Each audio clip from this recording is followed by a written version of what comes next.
Good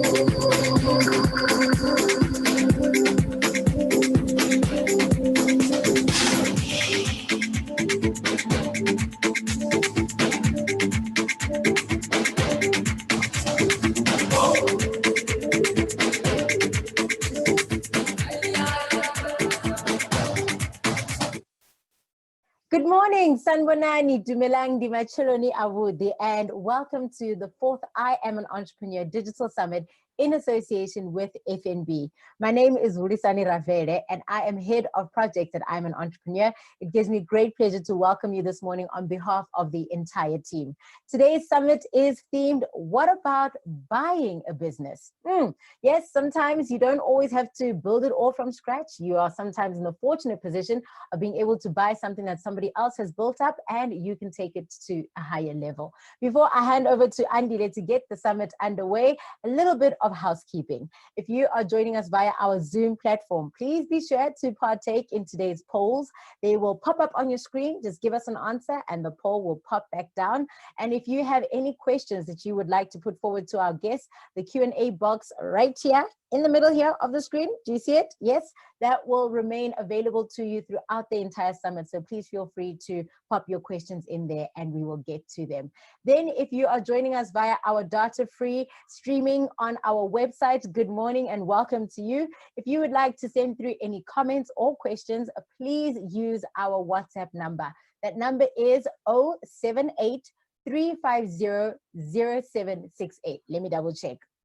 078 350 0768. Yep, that's the number. It will also stay on your screen throughout the entire summit.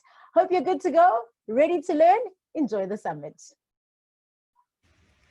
Welcome to the I Am an Entrepreneur Digital Summit in association with FNB, our host partner, and these partners.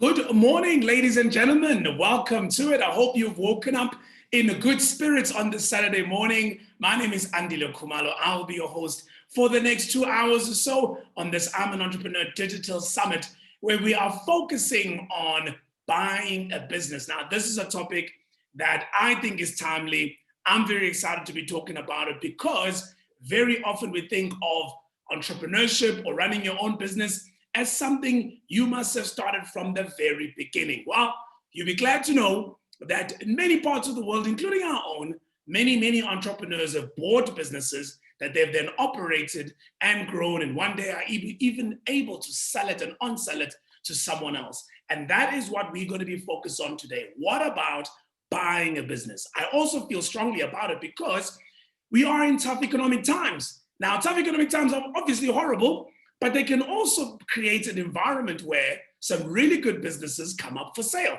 which means you and I can make a bid for a business we may have been watching that we know of, maybe we've been buying our supplies from, or they've been our customer, whatever it may be.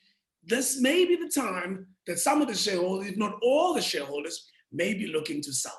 Therefore, we focus this entire session today on one question and one question only. How do I go about and potentially buy a business? Now, I put together some really good friends of mine to help us with that topic. And first up from the National Empowerment Fund will be Zoliswa Mkwechana. Now, what Zolisa does is that she looks after the part of the business at the NEF that does the transactions. And she's done many transactions before. By transactions, I mean people being funded to buy businesses. Yes, sometimes you start businesses, but she also has great experience in buying. And she's going to help you understand what is it from an NEF perspective that they look for before they give you the money to go and buy that business. All right. Now, an NEF is what we call a development finance institution. And that means a DFI is essentially a funder that funds growth and economic activity but has other objectives other than just a profit. They want job creation, they want Black empowerment, they want women empowerment, they want youth empowerment, they want all of these other, so we call them socioeconomic benefits that come from business. So they'll be looking to lend people like you and I money to buy businesses that could potentially create jobs, or to lend more Black women that kind of money. So she's going to be talking about the requirements and the things they look for, and also she'll be giving you some tips on, before you even approach the financier, what are the things that they look for in that business, so you don't want to miss that. And then I have a good friend of mine, Sponelo Mbata. He is from Petrol Connect. He's based down in Durban. I'm told he's in his office, ready to address us. He's a man with a great story, and I've asked him today to first start with his story and share his story of how he got from real bottom to the top of the food chain in his industry of fuel stations, and also his new business that he has started with a partner called Petrol Connect, that's out there to go and help you find, get trained, know how to run and finance a petrol station or a fuel station if you want to own one. So he's got a bit of an end-to-end business that can support people that are interested in owning their own fuel station. So you don't want to miss that. Now, if you are logged on and you are thinking, oh my goodness, there are so many friends and family of mine that should be here right now, send them to imanentrepreneur.co.za, imanentrepreneur.co.za. They will click on stream, and on that stream page, they'll be able to stream this webinar for free, all right? For mahala. So send it, text it, go to the website yourself, copy the link, send it to them. They just need to put in their email address and their name, and off they go. There's a free stream. They don't need data to be watching this. And that's what we and our partners have been doing to make this happen for you. And then near the end, I'll also be sharing some tips I've, I guess, accumulated over the years. I've been in this industry for a long time of mergers and acquisitions, pretty much since I started out as a CA, having worked at Investec and run my own businesses and bought businesses of my own. I'm going to share with you the process, right? What is the typical process that one follows when they go out and buy a business? And what happens in each of those processes? So I will share that with you as well. And by the end of the day, following, of course, our Q&A, which is always open for you to ask any questions you may have, we will be able to let you go with some information on how I can go about buying a business. But first up, let me thank the people that pay the bills around here, especially FNB. Thank you so much for your support. They are our title partner. They've been for the past 2 years, and they will be yet again in 2021 as we continue this journey of helping entrepreneurs have better knowledge, better skills, better resources to be better off. Thanks also to RENAULT, who gets to drive us around the country. We haven't been doing much driving because of COVID-19, but I'm pretty sure very soon we'll all be able to see each other in person again. And many other partners that are sending entrepreneurs to attend these summits. We've got entrepreneurs from Barlow World, we've got entrepreneurs from Shivas, we've got entrepreneurs from Coca-Cola Beverages. Thanks so much to CCBSA for allowing us the opportunity to support their entrepreneurs, but also helping their entrepreneurs become better through the various programs that we are running for them. Gauteng Tourism, Limpopo Tourism, Google, SIFA, the Small Enterprise Finance Agency, another person you can go to for funding if you want to buy that business. Shell, ShopRite. Thank you to all of our partners for making it happen. The support and the fact that you are supporting your own entrepreneurs by them being here is highly, highly appreciated. But in this particular one, we have a host partner, ladies and gentlemen. We have a very, very special new partner, and that is the Eastern Cape Parks and Tourism Agency. So hello to everybody in the Eastern Cape, wherever you may be in the province of the Eastern Cape, the beautiful, luxurious, full, green, lovely province of the Eastern Cape. Monty Pai, Tinaga, Makanda, Konte, Zweden, Tanzania, wherever you may be in the Eastern Cape, you are most welcome. This partnership has allowed many entrepreneurs from the province of the Eastern Cape to also be able to log in for free. They don't need to have data on their phones. They just need to have charged their phones. And you guys, if you're out there, I know you are, you're most welcome. I really appreciate you being here. And hopefully you can also learn something interesting. In fact, I was thinking about you tourism entrepreneurs particularly, and I was thinking, you know, you must have had the worst year ever, right? With COVID-19, people are not able to travel, foreigners can't come to your country, into our country, and obviously can't come and stay at your establishments or enjoy the tours that you offer. But then I was thinking, hold on, there may be an opportunity in this crisis. Can you imagine how many big establishments, how many great establishments have had to have a difficult time in this period, which may create an opportunity for you as a small business person in the game to potentially approach them and make them an offer to buy a part or all of the business that they may have. They may have taken the view that, you know what, I don't want to be in this business anymore. Maybe they were already thinking about leaving. So this particular summit about how to go about and buy a business is very important and could be very timely for you. So please do listen, keep your ears peeled, and make sure that you get as much information as you want. Now, talking about the Eastern Cape Parks and Tourism Agency, they are open for business. Local travel is open. I need you to think about traveling to the Eastern Cape. Let me show you why.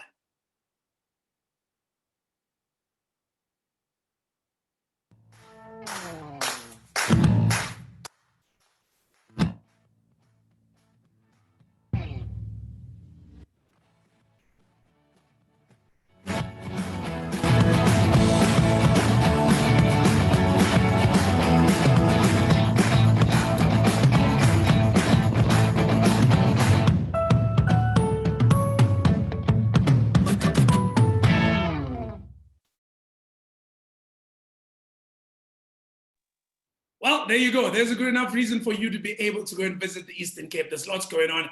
And throughout the morning, I'll be sharing with you even more stuff. Let's get through some housekeeping before we kick off. You are on Zoom right now. I see many of you already on that. Thank you so much for joining us on this platform. For everybody that's on Zoom, right here in the middle of your screen is a chat option. And at the other end of your screen is a Q&A, right? In the Q&A, that's where you post your questions. That's where I'll be looking to get any questions you may have.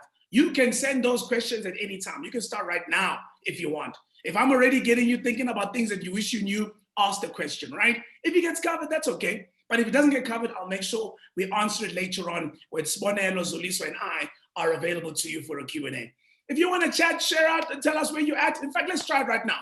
Everybody that's on Zoom, everybody that's on WhatsApp, share with us where you're at right now. If you're joining us on the stream, the WhatsApp line is there on your screen, 078-3500-768, 078-3500-768. Let's see on the chat where everybody is, and I'm going to put out and tell everybody where I'm at. Let's hear where you are at. Welcome. Thanks for joining us. Share where you're at. I can see Notando is in Durban. I see Lita in Joburg.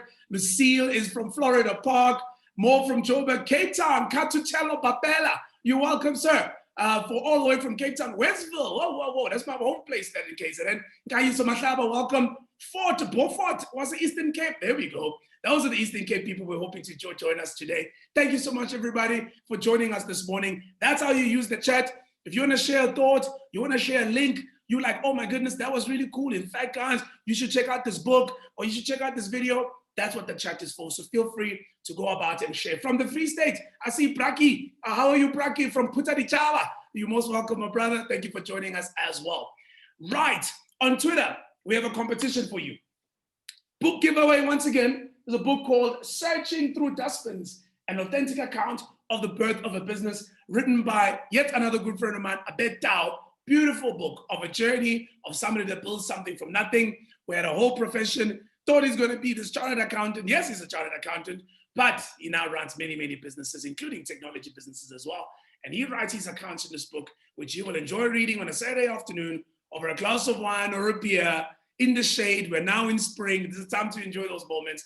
I'm giving this book to the most active person on social media using our hashtag IAAE Digital Summit, hashtag IAAE Digital Summit, and sharing everything you are learning. Quotable quotes, questions, points, pictures, where you at, your screen, how you looking this morning and how you participating. And the most participative person at the end of the day will get themselves this book, and we'll make sure we get it to you as well. And maybe we'll throw in a little bit more goodies in there. Maybe one of these t-shirts that reminds you that cash indeed is king, huh? Maybe, just maybe. I'll think about that one. All right, and then Lita Curry will be joining us right at the end. She'll be taking minutes of our meeting in a very graphic and beautiful way, which we will obviously share with you as well. Really appreciate you guys being here. Now, one of the things that are going to feature are polls, right? A poll is the thing that pops out on your screen, and you're meant to choose an option if you guys are on Zoom. So we're going to test whether or not you know how to use a poll. Is everybody ready? All right, we're going to have a little test question. And our test question was not crafted by me. It was crafted by the young people of I'm an Entrepreneur. The question to you is, do you think John should vulicate? Do you think John should vulicate? Stop laughing, I can see you already. The answer is yes or no Or maybe you're asking yourself, who on earth is John and why is he opening the gate? Please pick the answer that you think is most appropriate. Do you think John should vuli gate? I'll give you a minute. I'll give you 30 seconds. 20, 19, 10, 9, 8, 7, 6, 5, 4, 3, 2, 1. Let me see the results that everybody has picked. And we have an outcome. 53% of you says, yes, John should vuli gate. So you clearly know what that's all about. Hey, shame, there's another 33% who probably belong to my age group who are wondering who is John and why is he even opening the gate? All right, that was our mock poll. Let's do a real poll now where I need real information from you. Are you ready? Let's put up the real poll. And the question we are asking of you right in the beginning is this one. You got the poll ready, team? Thank you very much. Do you have a business in mind that you would like to buy right now? In other words, have you thought about buying a business? You know, that one that you always drove by, or every time it came up on your emails, or you started following them on social media, and you thought, man, I'd like to. Or actually, you've just never thought about it before. You've always thought, for me to have my own business, I got to start from scratch. And then, Klambe, you're just not sure. You're not sure if you're feeling this idea of buying a business or not. You're not quite sure about it. What's your answer? Please pick your relevant one. Tell us which one it is. And then we'll share the results in the next 10, 9, 8, 7, 6, 5, 4, 3, 2, 1. Time is up. Let's see. There we go. 68% of you have a business in mind that you'd like to buy. You are absolutely in the right place, ladies and gentlemen, if you have a business that you'd like to buy. No, you may not have, but we'll check later on how you're feeling when we are done with you. And for those who are not sure, that's okay. We'll also check on you later on how you are feeling. So let's get things going. Everybody's clear on the Q&A. I already see I've got a question on the Q&A. Please keep them coming. I'm about to introduce our first speaker. Any chat, anything that you want to share with the group that's on Zoom this morning, please put it on the chat. For the guys that are streaming, you know your number, you know how to WhatsApp me. Any questions that you might have, 078-3500-768. That's the number that you must use, and I will be able to put those questions to anybody that will come for the Q&A.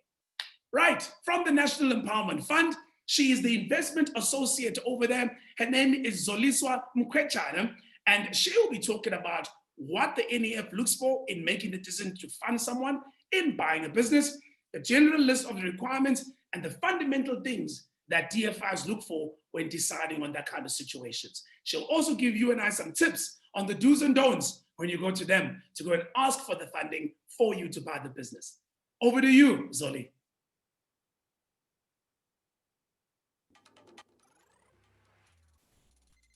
Ready?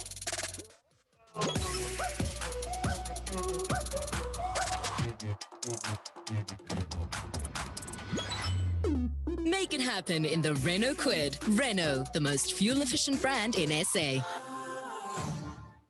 Good afternoon. My name is Zoliswa Mkwechana. I'm a chartered accountant by profession and an investment professional by trade. I'm going to be sharing what is expected by funders when you submit a proposal to acquire a business. So I'll start with explaining what exactly an acquisition is. So an acquisition of a business is basically purchasing a majority stake in a company, which means it's purchasing more than 50% of the issued share capital of a target. A target is the company that would be for sale. The target is usually purchased as a going concern, which means you get to buy all the assets and liabilities in that company. An acquisition can be entered into by a natural person, which means in your personal capacity, using your particulars, your name and ID, etc., or a statutory person using a private or public company. And then what the NEF considers when funding a business or when screening a transaction where a client is applying to fund a business. Most importantly is that, does the proposed valuation of the business make financial or commercial sense? when applying corporate finance principles, is the business fairly valued? Which means, are you paying the business's worth? You know, are you not getting overcharged? Does the business operate within a sector that is not excluded by the NEF? So, e.g., primary agriculture would be one of the sectors that are excluded from the NEF sectors that are funded. Loss-making operations do not qualify for funding. Businesses that are in liquidation or business rescue also do not qualify for funding. And the NEF as a DFI actually mandates that the buyer be operationally involved in the business. And on the seller side, we'd expect them to sign performance warranties, and the performance warranties basically ensure that whatever value you're paying for is actually a sustainable value. And then I'll take you through the valuation methodologies. There are a couple of methodologies that are used to value the actual business.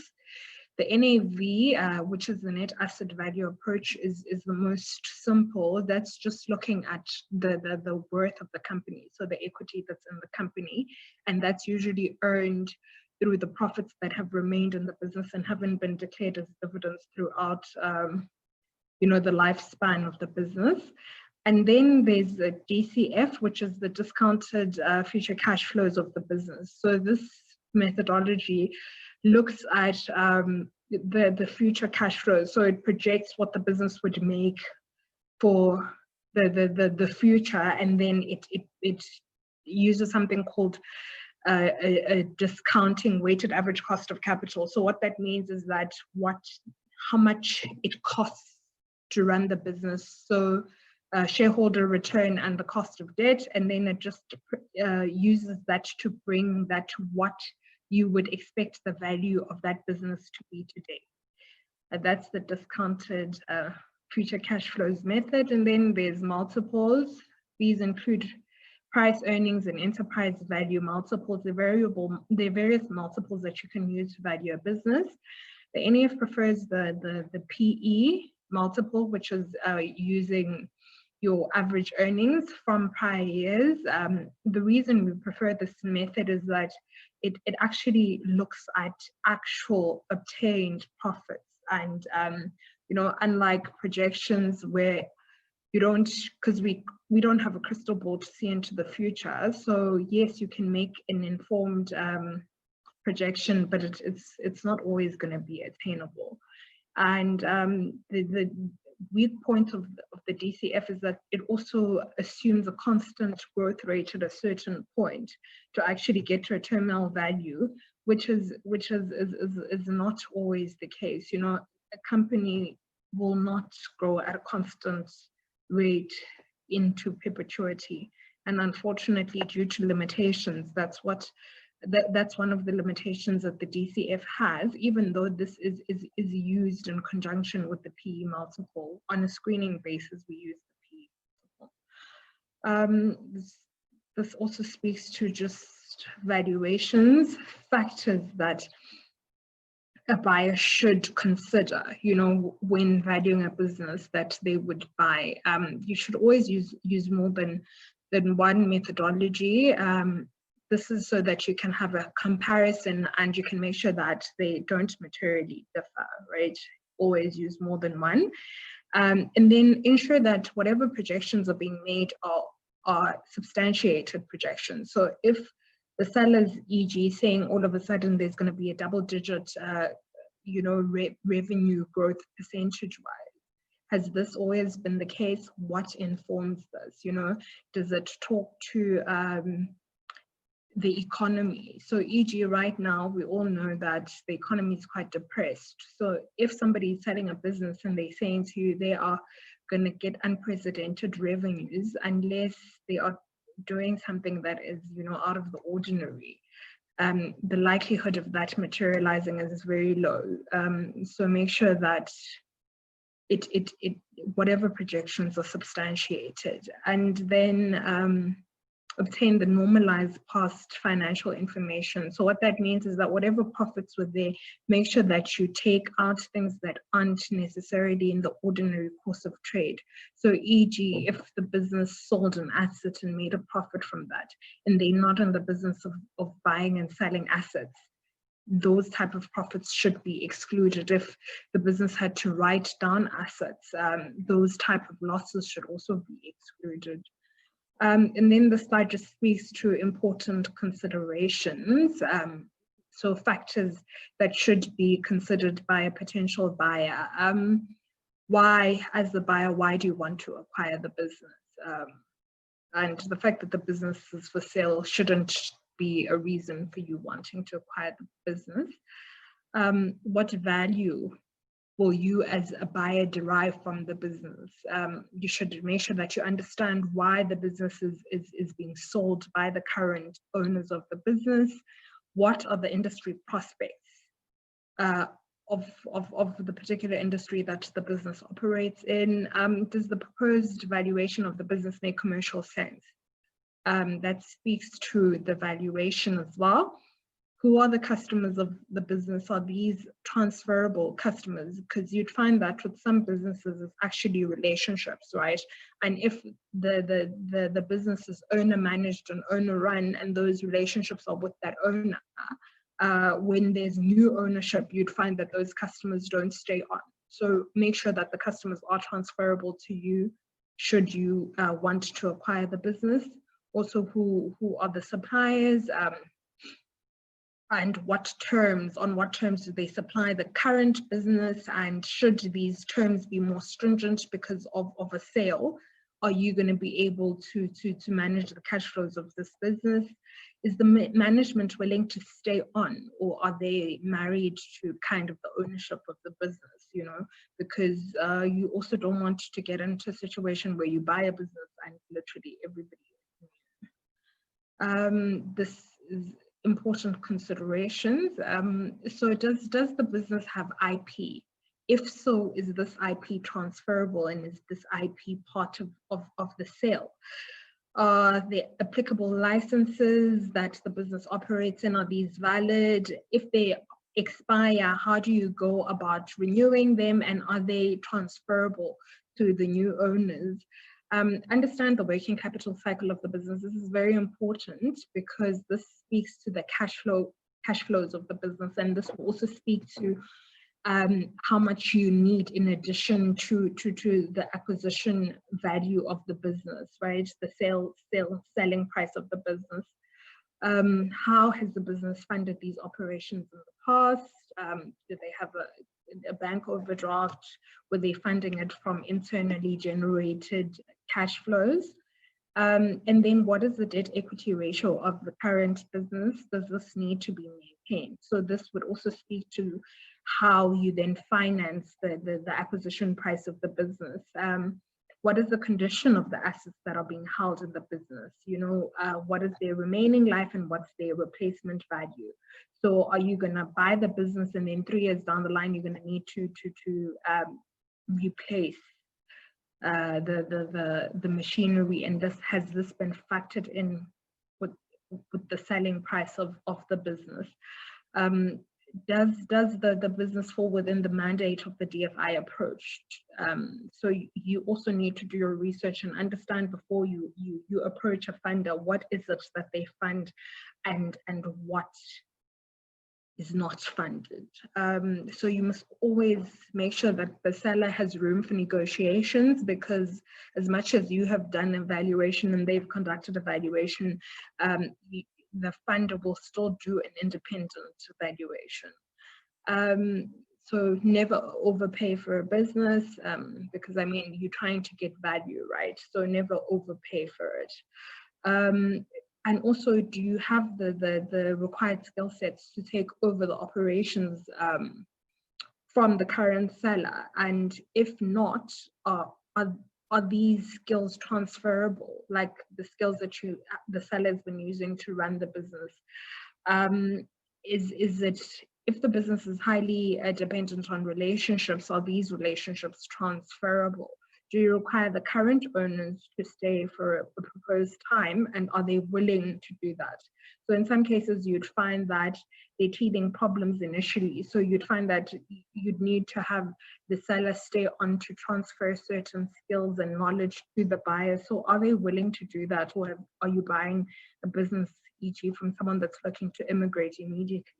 And what does that mean for you and the transaction? And then staff and community trust, what's the intended purpose for this? Because to broaden the economic impact, you find that sometimes staff and community trusts are created as part of the transaction, but what is the point of this? What are you trying to obtain by doing these type of trusts? And then requirements, so these are things that you would submit as part of a proposal to allow your potential funder to assess the transaction. So at least 3 years financial statements, preferably audited, but if they're not audited, that's still okay, because a lot of private companies do not audit their financial statements. 12 months bank statement, the latest management accounts, evaluation. This should include a detailed financial model. So by detailed financial model, you'd have your statement of financial position, statement of comprehensive income, your cash flow,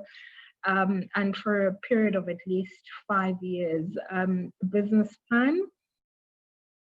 And then, yeah, as I've said, the information will allow the funder to assess. Then when it comes to structuring, deal structuring, there are various considerations that are taken into account when structuring a deal, right? Both the funder and the proposed buyers should be concerned about paying a fair value for the business. That's very important. And then you'd consider stuff like, what is your current debt equity ratio? What is the ideal debt equity ratio for the target?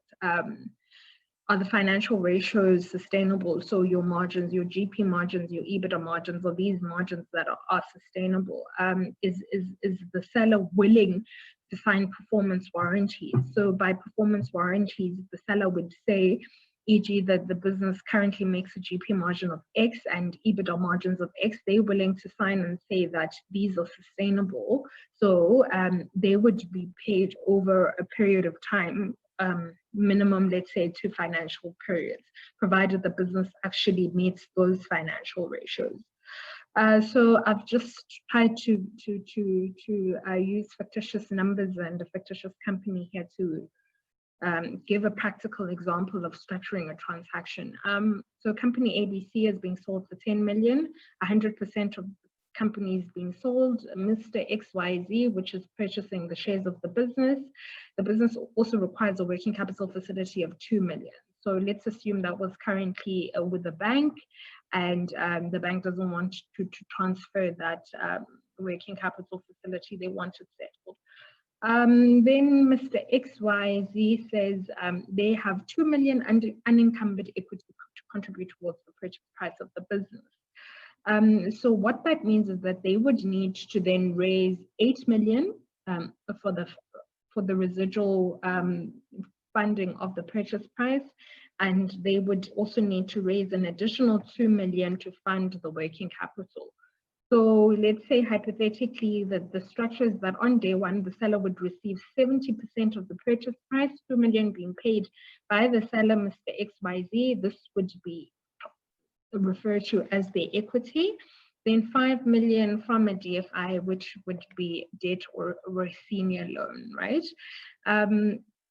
The debt would then be recognized in the statement of financial position of the company, and there would also be a shareholder's loan because the buyer would pledge against that debt.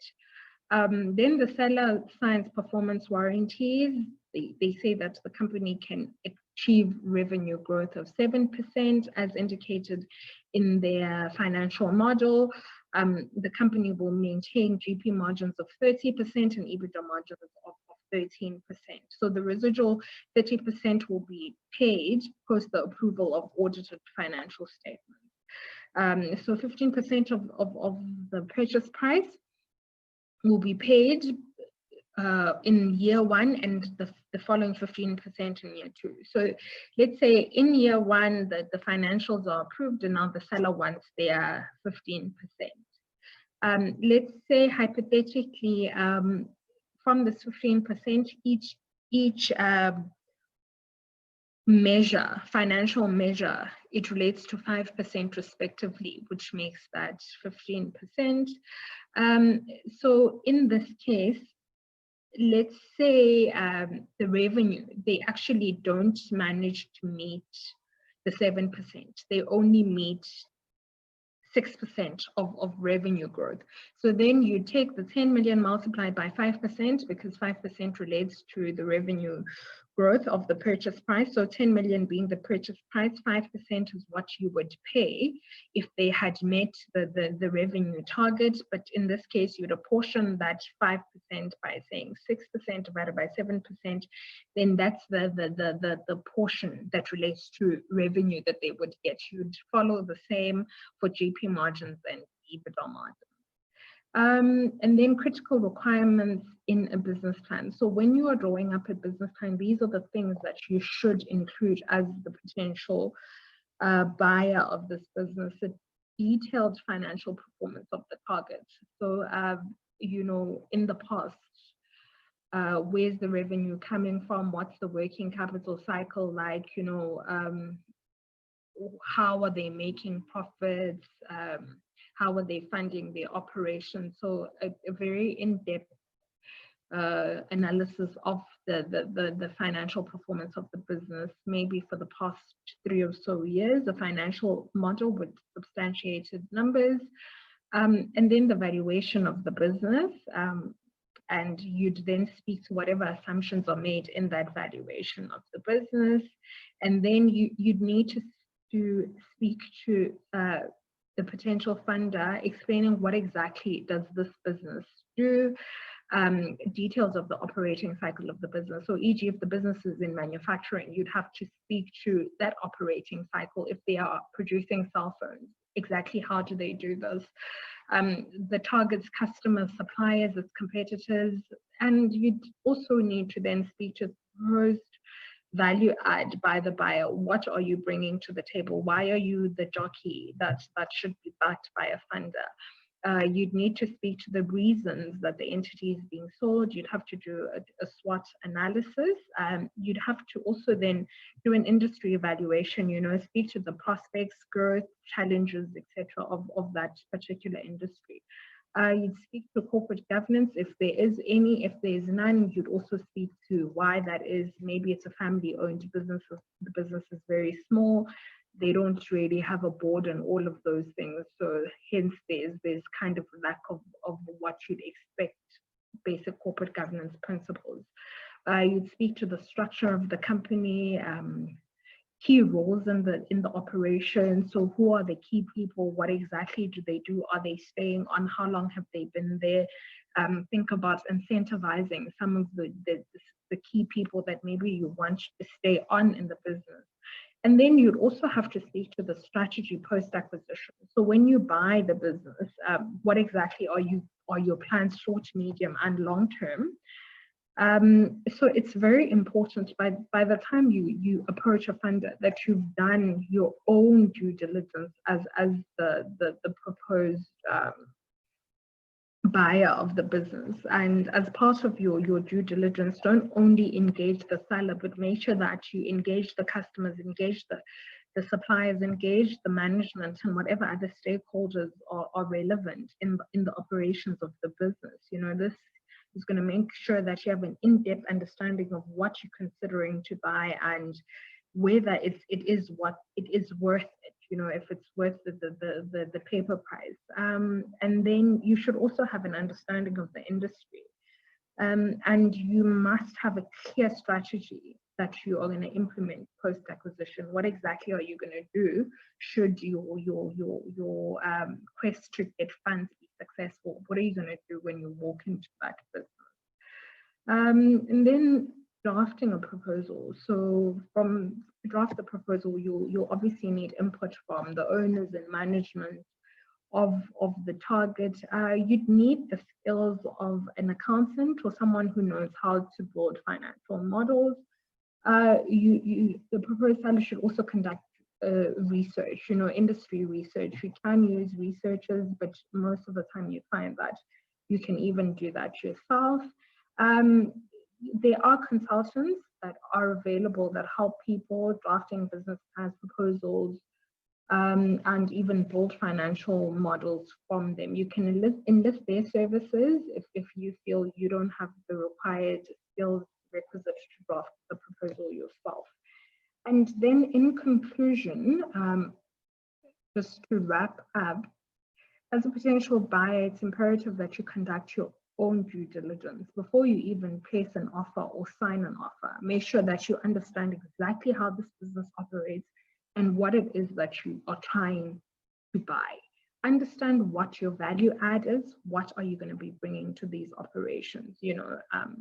And then also be clear of your weaknesses. What skills that you possess would need harnessing, or skills that you don't have that you still need to acquire. Make sure that you understand exactly what these are, and then have a concise plan of how the operations will be handed over to you post the acquisition. That's about it. Thank you. This is the I'm an Entrepreneur Digital Summit in association with FNB, our host partner, and these partners.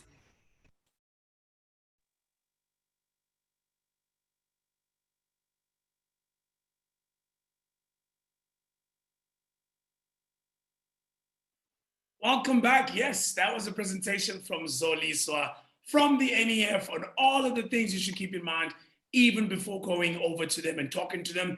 She also gave us a good example of company ABC in a process of how a transaction would work, what are the things they would do, how the valuation would work, the skin in the game that will come from the entrepreneur, how the payment plan would work. Very, very important. We'll come back to all of those things a little bit later on. Apologies for the slides, very difficult to read, I know. Sometimes Zoom does reduce the resolution of the slides, and that can make it difficult to see, especially in the split screen. But don't you worry, we're gonna make sure that you get those slides, as many of you guys have already asked.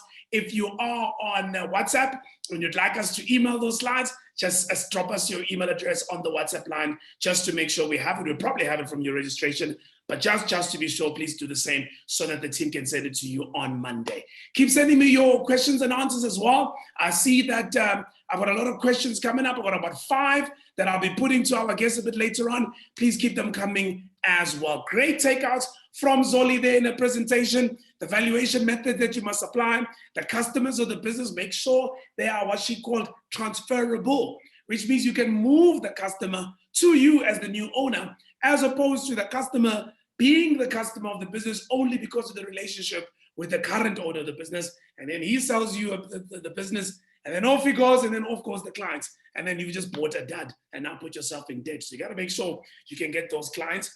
Never overpay, probably the most important thing. A lot of these points, of course, I'll also be covering a little bit later on.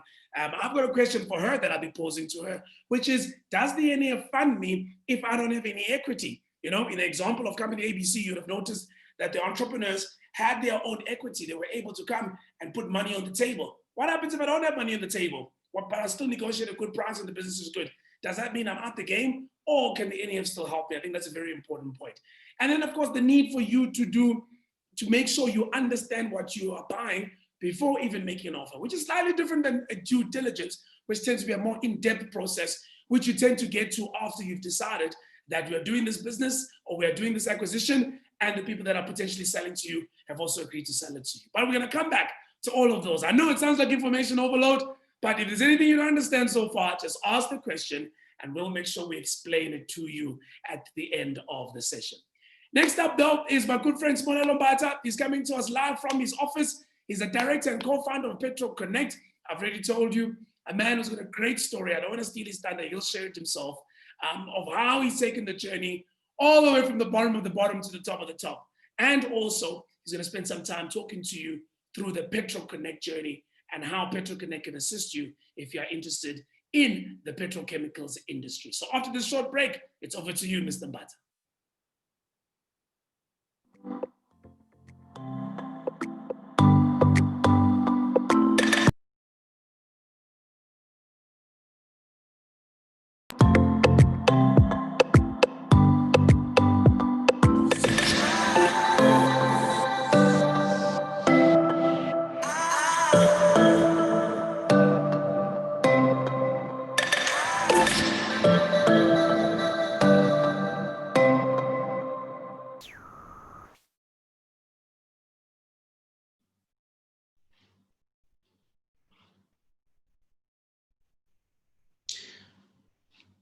Hi.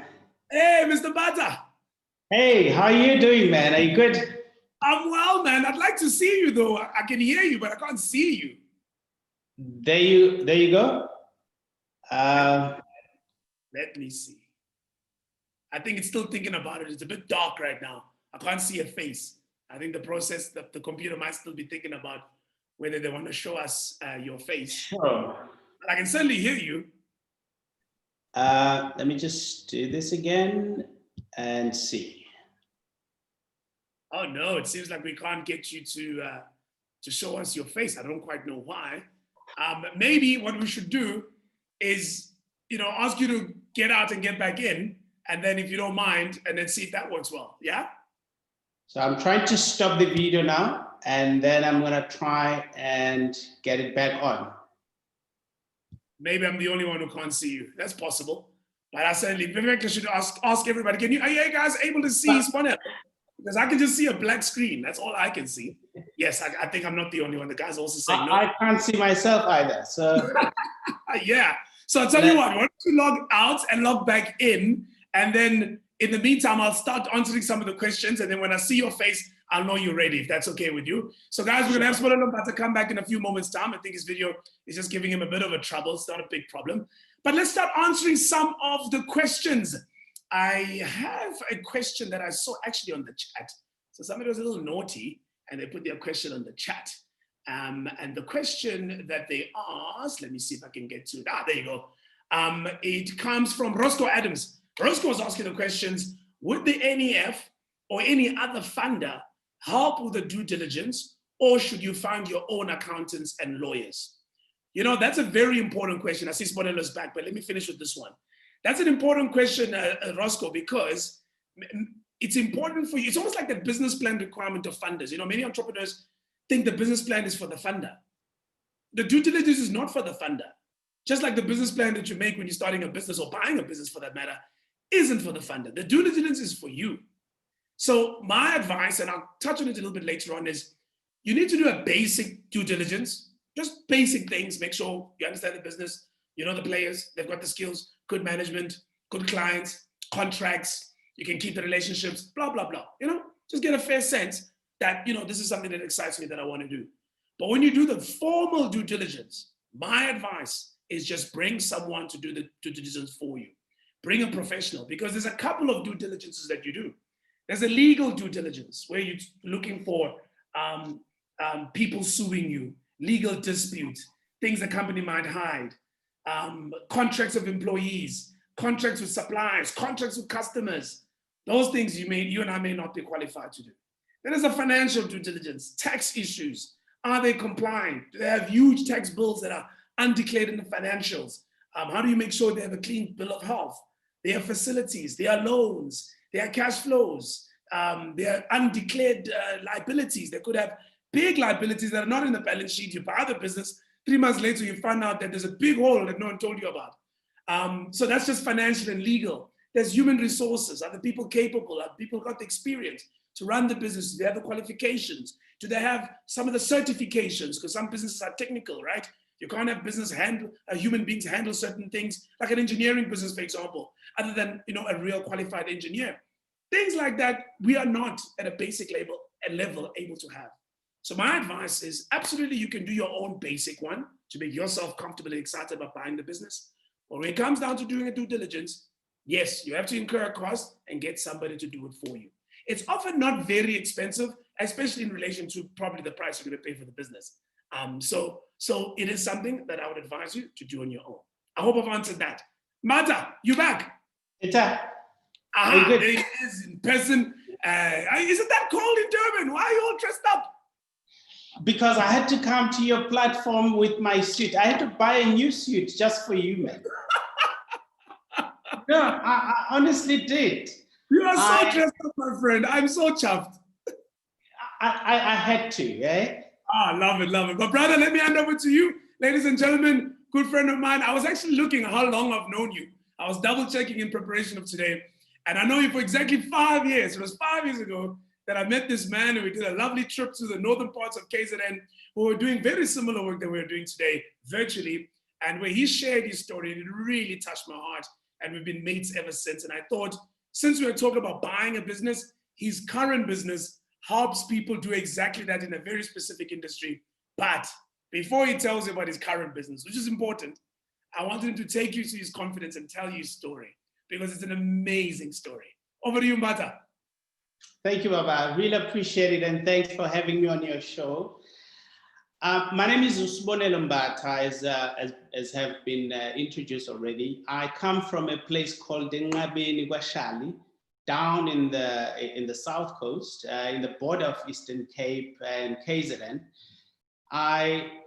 It's a typical rural area. Those of you that have been privileged enough to know those areas, you'd probably have an idea. Growing up there, I went through my primary schooling, Konale Ngabeni. I never really wanted, I didn't know exactly what I wanted to do growing up, but you guys would actually know, if you grow up in those areas, Abantu abadala would always be asking you, what do you want to be when you grow up? And we didn't really have many choices, except, I want to be a teacher, I want to be a doctor, the usual suspects. And because we didn't know much. And when I was doing standard 6, you probably can tell if I'm still calling it standard 6, you can probably guess my age. But so when I was doing standard 6, they opened a new school close to my place, and it was called a commercial school. Now, believe it or not, Andila, I didn't understand what commercial means. I didn't understand look, English was really foreign to us. Even the teacher that taught us English in Zulu. So it was really a challenge. In any case, I grew up being very inquisitive. The only reason I went to that commercial school was purely because it just sounded nice. There was no other reason. So when I got there, then I studied accounting and I studied business economics. So it was really big terms for me. And I just enjoyed telling people that I'm studying, we called it BE, So it was like kind of fancy. And so the big problem was, now I needed to really find out, now that I'm studying this thing, what can I become? And I remember it was standard 8. One really now needed to know where you heading towards. And so I asked my teacher, what can I become? And my teacher said, you can be an accountant. I really fell in love with it. I'd never met an accountant in my life. I'd never seen one. The closest I'd been to an accountant was in a Bona magazine, right? So we used to have these Bona magazines, and on the one side, we used to eat off the magazine. So we pretend like we're eating. But on the other side, there was a gentleman dressed exactly like I'm dressed now. The only difference was that he had 4 pens, like there was a red, blue, all the pens that are there, and he was carrying a briefcase. And so you ask, why am I dressed like this? Because that's the picture I still have. I wanted to look like that man back then, and I wanted to be an accountant, and I went to Guamashu to finish my matric there. And when I got to Guamashu, I went to Nhlakanipho high school. It wasn't really a very pleasant school, but one managed to get through a matric. And then I found myself at Mangosuthu Technikon, wanted to pursue my accounting career. 3 years later, I graduated with a diploma in cost and management accounting. It was tough. I was the first graduate at home. There was a lot of pressure for me to start getting some work. As much as I wanted to pursue my studies towards my accounting career, but I had to look for work. Then I started looking for work. I applied in many different places. unfortunately, I could not even get an interview. So I only went to 2 interviews in my life when I was still job hunting. One was a government position. I celebrated just getting an invitation for interview. I actually told my dad, I said, hey, Baba, just give me a list of all the people that you owe. So Baba had debts like Edgar's and Foshini and everywhere, you know, he had debts. And I said, just give me a list. It was before I even went for an interview, but I was like, you know, I believe that finally I'm gonna get a job and I'm gonna support my dad. Unfortunately, I couldn't get that job.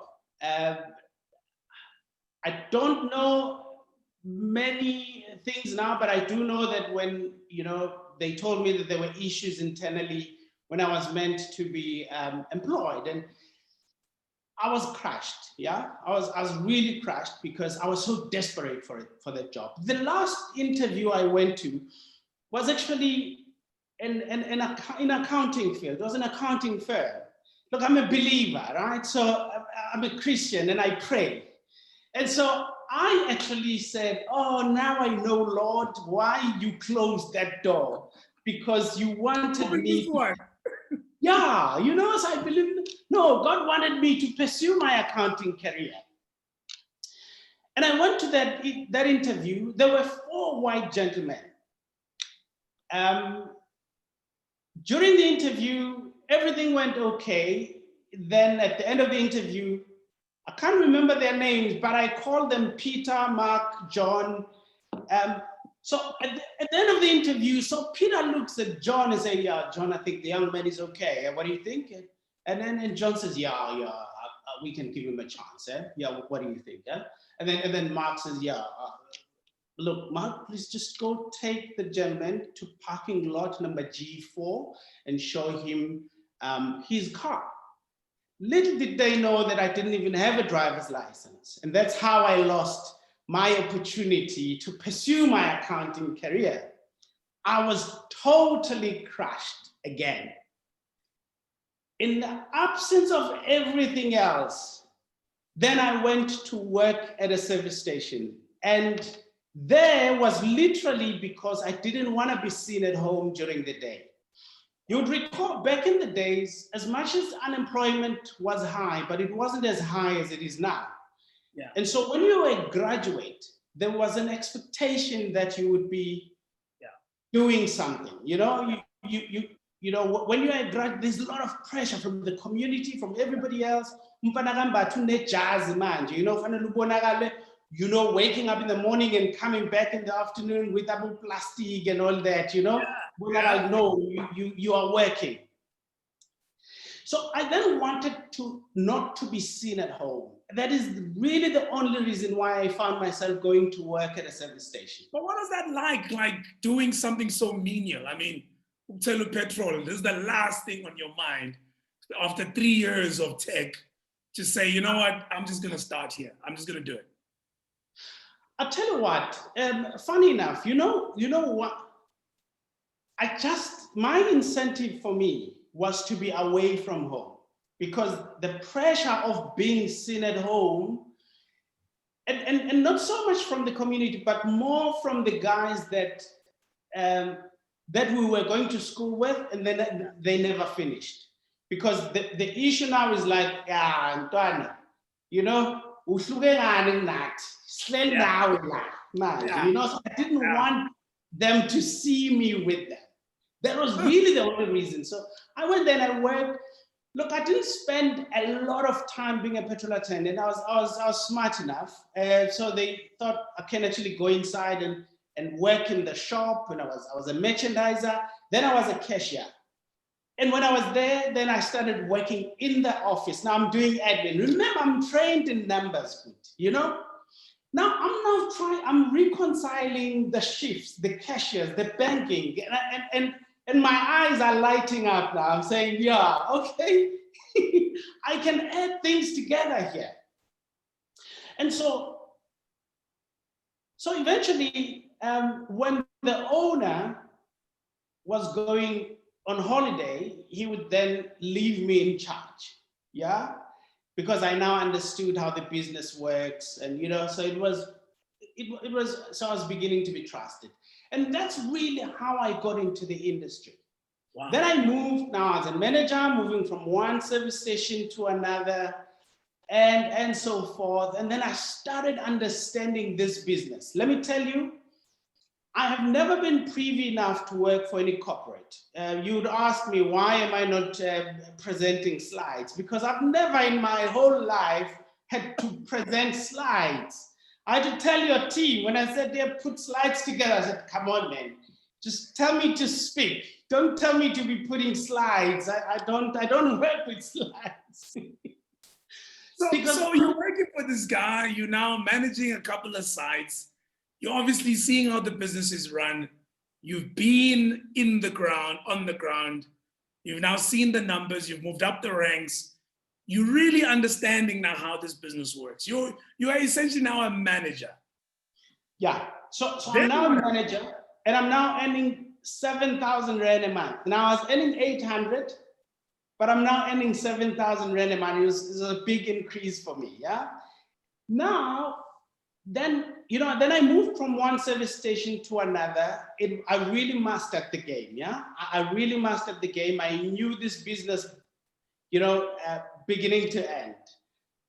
Then eventually, I reached a stage where I was no longer looking for a job. When I got in as a, more like as a while waiting, but I reached a stage where I was no longer interested in a job. I was now looking at how do I navigate my way such that I can own my own? Because I've been running people's businesses now, and it's the only thing I know after all, And I was fortunate enough, in one of the oil companies, BP, they were running an entrepreneurship program, and they were looking for Black people that would, take the opportunity. And I was lucky enough to be put into that program. And I got in, and after finishing the whole year of their program, then, so I was sort of like a graduate now. And so they were going to assist us to buying service stations. And so in 2007, I managed to buy my very first service station. Let me tell you, 2007, I became a millionaire overnight. What happened is the service station that I was buying was new. It was brand new service station, negotiated with the oil company. And, I had to negotiate even a discount. So they were selling for 3 million Rand, and I negotiated, and they said, okay, finally, we'll give it to you for 2 million. But when they were giving it to me for 2 million, the loan was already approved with one of the banking institutions that was backing me, because I didn't have the money. All I had was experience and a piece of paper from the oil company saying, just write something saying that I have gone through your course, and you believe that I can run the business. Those are two things that I had. The bank wanted collateral. I said, I can give you my wife, I can give you my kids. There's nothing else that I own, So that's really how I started. So when the bank gave me a 3 million Rand loan, and I paid 2 million, I could have kept the 1 million, but I decided to pay it back to the bank. And that increased, it actually made me a good payer. And the bank was like, wow. So I finished my loan in 3 years. It was meant to be a 5-year loan. Wow. Finished in 3 years. Now, the oil company is happy with me because I took this business from nothing, shot it up. Where was the station? Where was the fuel station? Exactly this where? was a BP Dube village, Enanda. Okay. Yes, in KZN, yeah. So I did that, and in 3 years, I finished my loan. The bank loved me, the oil company loved me. And now I started, so what happens is that when you start proving yourself,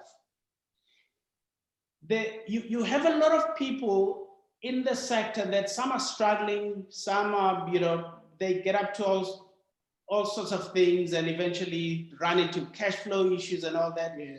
So when you've proven yourself, opportunities come knocking at your door. You no longer go out and looking. It actually, they get brought to you. So that's really how I ended up, you know, having a portfolio of 10 service stations because I kept going. So at about 10, so yeah, but nationally, so it's not just in KZN, yeah. Wow. Yeah. Jeremy Maggs was asking me yesterday on ENCA, I should have sent you the clip. He was interviewing me about today, and he said, I must tell him your story, and I tried to summarize. And I cheated you because I said you ended up with 8. So there you go, you ended up with 10. I should have. No, man, come on, it's okay. So that's a great story, my friend. And of course, for those who don't know, because he won't say it, this man has built an incredible business as a result of all this experience. I love what you said earlier about the fact that all I had was experience and this training. Yeah. But in a way, that's all you needed. You know what I mean? Like, in a way, you're done all that needs to be done for a funder to say, I'm gonna back this guy to start and operate his own fuel station. He clearly knows what he's doing. He has now gone through this program with BP. Why not? I mean, I think that's important because a lot of us, we stop at funding, Sponelo, ne? We go, I won't get funding because I'm black and I don't have money. Why should I try? You didn't give up. No. Really, I have to be, you know, I exposed myself to reading just after matric. And it actually opened my mind and not to settle for, as black people, I mean, I know a lot of people that are watching us right now, many of them are saying, yeah, the government must do this for me. You know, we kind of like want to push the responsibility to somebody else. And I'm not saying the government mustn't do it, but I'm saying that you also need to have that strong desire of saying, I'm going to push it. I'm going to do whatever I can to get out of my current situation. Nobody's going to do it for you. You know, you just have to get out there and really push. One thing I've never done is to let money be a limiting factor. I honestly believe that, I mean, if you presented to me a business worth R1 billion, I'm not going to say, where am I going to get R1 billion? But I'm going to say, how am I going to get R1 billion? That's how my mind works. Wow. There we go. There's a takeout. Not where am I going to get R1 billion? How am I going to get R1 billion? All right, Sponelo, as we wrap up, let's talk PetroConnect. Yeah. What's that all about? How did it come to be? And how can it help entrepreneurs that are watching us right now? Sure. So here's what happened. I mean, I'm not, this industry, there's not so many black people that are playing in the space of service stations, yeah? Yeah. So as I started playing in this space, you know, I obviously served in certain boards and I understood, you know, from a bigger picture of, you know, of this industry, from, you know, how the numbers are looking in terms of black representation, and a whole lot of issues, you know, around the codes and so forth. And to me, I didn't, and I'm not saying this because I'm trying to be humble, okay? I'm not saying this because I'm trying to sound humble. But I did not enjoy being everybody like clapping hands for me like there's something special about me. You know, because you go to conferences, you can literally count the number of black people that are there.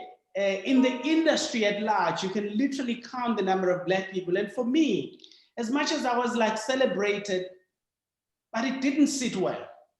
It didn't sit well because I knew that there is a lot of Sponelos out there who can do much better than I can.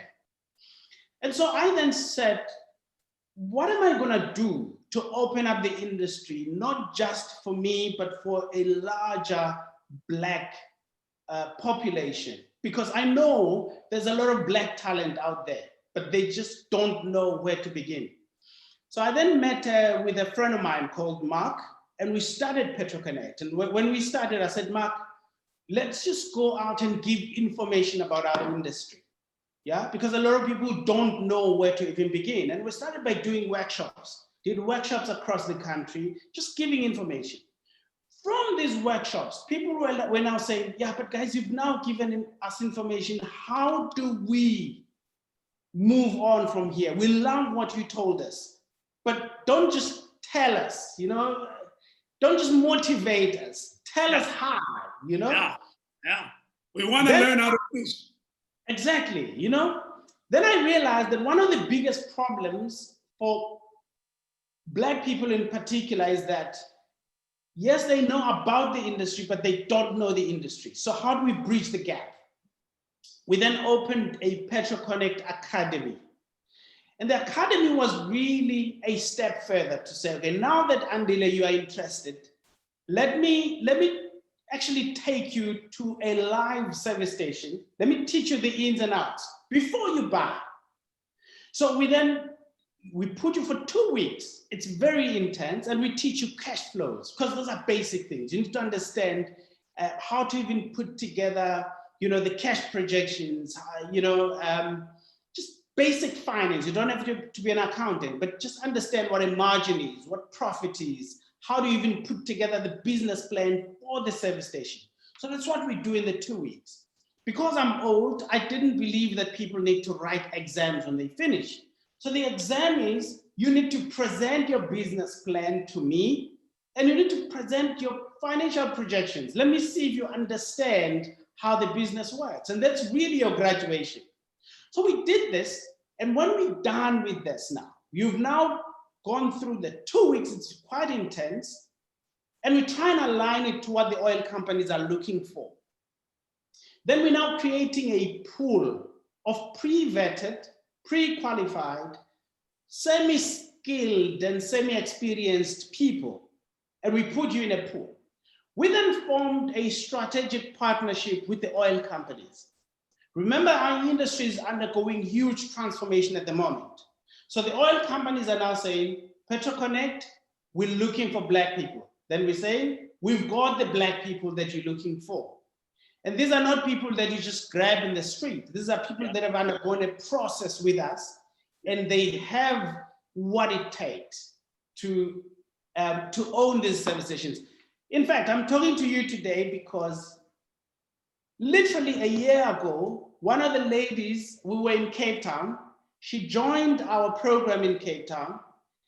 Yesterday, she was taking over a service station after graduating, after going through all the process, and today I'm speaking to you, she is an owner of a BP service station in Cape Town, somebody who started with us from the beginning. And I've got 31 in the pipeline who have already been appointed, and they are now just going through the process of taking over. So what we started with, Mark, a few years ago as an idea has now materialized, and for me, I'm quite excited to see these people now starting to own service stations. Wow. But obviously, it's a process. So we needed to make sure that, you know, we've got NEF now, there's FNB, but we also just partnered with the Greens, and to make sure that, you know, they're able to provide funding. And I mean, you asked about collateral earlier on. It's important that the funding is, you know, is conducive for the majority of Black people, because we don't have the money. Yes. So all the financial institutions in South Africa must come together. No one institution can really be enough to fund everyone, but I think it's great that we have all these institutions coming together. This is brilliant, my brother. You know, your story, we could talk all day, because your story is consistent. It's coming full circle. It's like you are now helping little Sponelos become big Sponelos, you know?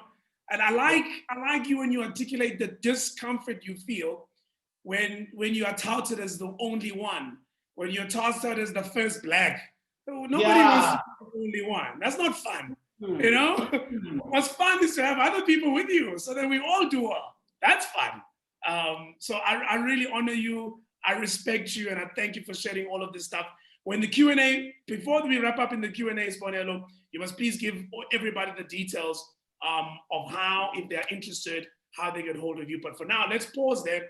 And just before we do the Q&A, ladies and gentlemen, I wanted to share something with you that I think could be useful to allow you to be able to start thinking about what the process is for you to buy that business. So whether you're buying a business in the industry as Bonello or a different business, there's often a process to follow. If I could ask the team to allow me to share my screen, and then I will present to you what I think would be a good process for you to follow that you need to just keep in mind in your own head about buying a business. I'm more than happy to share the slide with you. It's not rocket science. It's just something I've put together that I think could be of help to you, especially as you try and figure out for yourself, you know, how to go about and do the things that you need to do. Let me just make sure that I have opened the document. Yes, there it is. It's in front of me. And let me make sure I am sharing the right thing. And desktop, where's desktop? There we are. All right. So I put one slide together that I thought I would talk to that will make, I think, all of our lives easier. I hope you guys can all see this. I'm looking for the thumbs up. Yes, I've got a thumbs up. You guys can see this.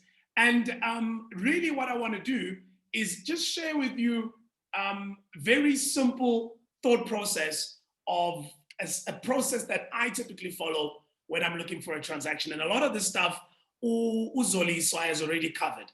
So obviously, number one, you got to find a business. And somebody already has asked me, Andile, where do I find this business? How do I find the business? Well, there's a few things you need to get right. First of all, you got to be clear about the industries that you like and that interest you. For example, Sponello, you heard his story, very consistent in the petrochem space, and is now building a business which says, if you're interested in owning your own petrochem, come and talk to me. So already you're going through an industry route to find the business you're looking for. Also be clear on your strategy. And people's strategies differ. My strategy, for example, is I don't buy businesses I can't make a difference in as Andile based on my experience. But there are other people that I know of who buy businesses, building a portfolio of different businesses, and they're happy to straddle through industries. My view is that it's better to buy a business in the industry you love and passionate and knowledgeable about, because you increase your chances of making it a success, but you also increase your chances of raising the funding, as Zoliswa earlier on said. You got to be sure that this thing can generate cash. At the end of the day, cash is king, as the t-shirt says. So you got to make sure that you're able to buy a business that's going to generate cash. It doesn't have to be very profitable day one, but it must have a clear route of how it will get to profitability. Diversity of customers, and I think also Zoli touched on this. Don't buy businesses where there's 1 or 2 or 3 clients, because obviously the risk is high. One of those clients leaves you, you've lost half or a third of your business. That's not a very good business to buy. So try and find a business with a bit of a spread of different clients. That reduces the risk. If one leaves, you've got 9, 10 others that are maybe responsible for 80, 90% of the revenues. So where do you find these businesses? You got to network in the right places. If you're keen on an industry, find the industry bodies, find the parties, find the functions, find the webinars, find the key people, follow them on social media, hear what they're talking about, participate, be where they are, because that's where you will find the businesses. For example, if you're looking for a franchise and you want to open or buy a franchise, you know, there's a Franchise Association of South Africa. They've got a website. They are responsible for all the big franchises. Talk to them, register for their newsletter. You got to make sure you are discoverable out there. Now, the next step I would suggest is agreeing key terms. That's number 2 over here. And the reason why I think that's important is sometimes you waste a lot of time trying to look for a business. And had you started with just getting the key terms out of the way with the potential seller, you would not waste your time. And what could be some of the key terms? Well, how much equity is available? Is he selling the whole business? Only a portion of the business. If he only wants to sell a portion and you want 100%, there you go. It's not for you. Cut, stop, move on to the next one. Don't waste time, right? Do they have the requisite skills in the business? Or would I have to bring people with certain skills who may need to be a partner, right? If that's what I have appetite for, sure, I'll continue. If I don't have appetite for that and I'm looking for a business with good management, everyone's got skills, everyone's got accreditation to do whatever the company does, then it's not for you, you move on. So I find it's important to get clarity on the key terms. Sometimes BEE is a key term. So obviously, you know, if you're black, you know that you can fulfill that. If you're not black, you know you can't fulfill that. So I always try to get the key terms out of the way first. Otherwise, you find yourself negotiating a deal that was never for you in the first place. But the problem is you wasted time and didn't ask the key questions at the beginning. Valuation of the business. I'm not going to spend too much time here, as Ulissa's already spoken about it. Various ways of doing valuations. The only thing I want to say is there's a difference between value and price. Value is the value you place on the business. Price is the price you pay. And obviously the price you want to make sure is lower than the value that you put on the business. So it's important to do a valuation, and it's important the valuation is done well.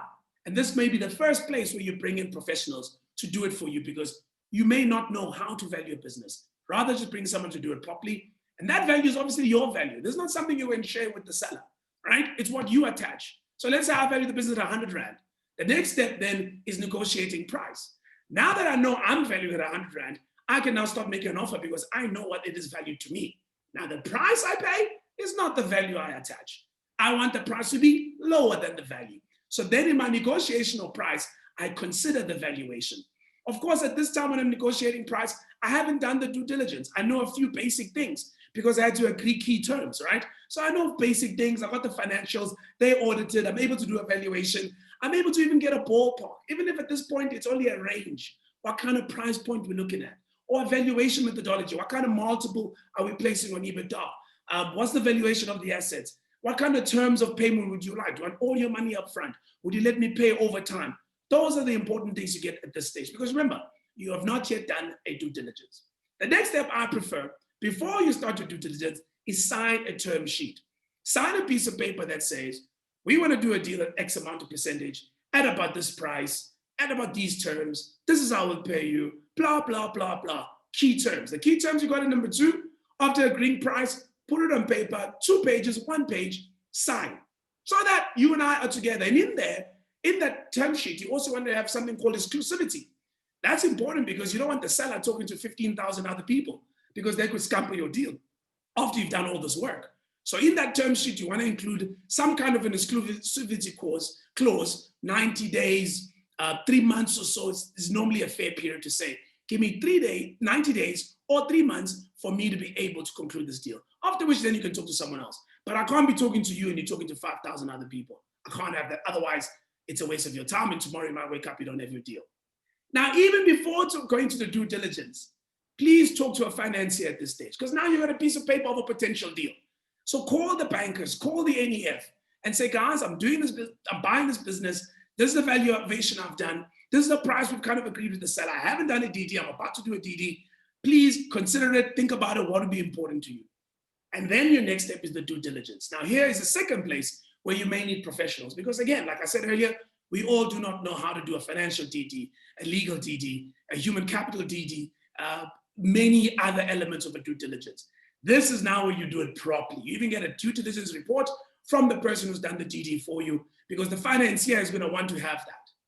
Also, when you're doing the due diligence, the important thing to remember is that at this stage, you may have things that come out that may even change the price that you negotiated in step number 4. So you may have gotten financials and everything, and you did your whole valuation and price on the basis of that. But remember, everything you're doing up until here is subject to due diligence, subject to due diligence. When you get to due diligence, you may get to a stage where you go, hold on, I've just picked up something that makes me change the price. That's very allowed, and that's what part of the reason you do a due diligence. And then from there, you call back your funder, you say, I've done the due diligence, I didn't find any ho-hos, I'm happy with this business, I want to proceed. You've had the term sheet for a while, I've sent you the financials, what do you think? That also helps you kind of shorten the period. I know a lot of us complain that funders take too long. I think part of the problem is that we go to funders too late. So you got to go to the funder as early as you can. And for me, just after signing a term sheet is a good time to start talking to a financier, even though you still have to do a due diligence before they can probably process your transaction. And then, of course, after that is the third place. You need professionals, you need lawyers, ladies and gentlemen. Do not try to write your own agreements, okay? I've tried. I've messed it up every time. Don't do it. Get a lawyer to do it. And I want to talk about your lawyer friend who's still doing articles, who has a half an LLB degree. I mean, a proper lawyer. Pay the fees. Trust me, they're much less than what you might pay as a price if you get your legal agreements wrong. And then, of course, number 10 is where we all want to be. When we close the transaction, we get our share certificates, their directors resign, we appoint ourselves as directors, we take over the business, we address the staff, we're now the new owners and operators of the business. So I just wanted to give you guys just a view of the kind of steps that are involved. Obviously, different people put different things at different times. Some people will move certain steps. I have found this to work, and I thought it might be useful for you today. So hopefully you found that useful. Right. And of course, I see there's even more questions after I've spoken. So clearly there's a lot that I need to get through a little bit later on. No problem. At this stage of the game, we are going to go for our live Q&A. I'm going to be bringing Zoliswa, who will be joining us. Sbonelo is going to come back and also join us. But first, let's take a short ad break.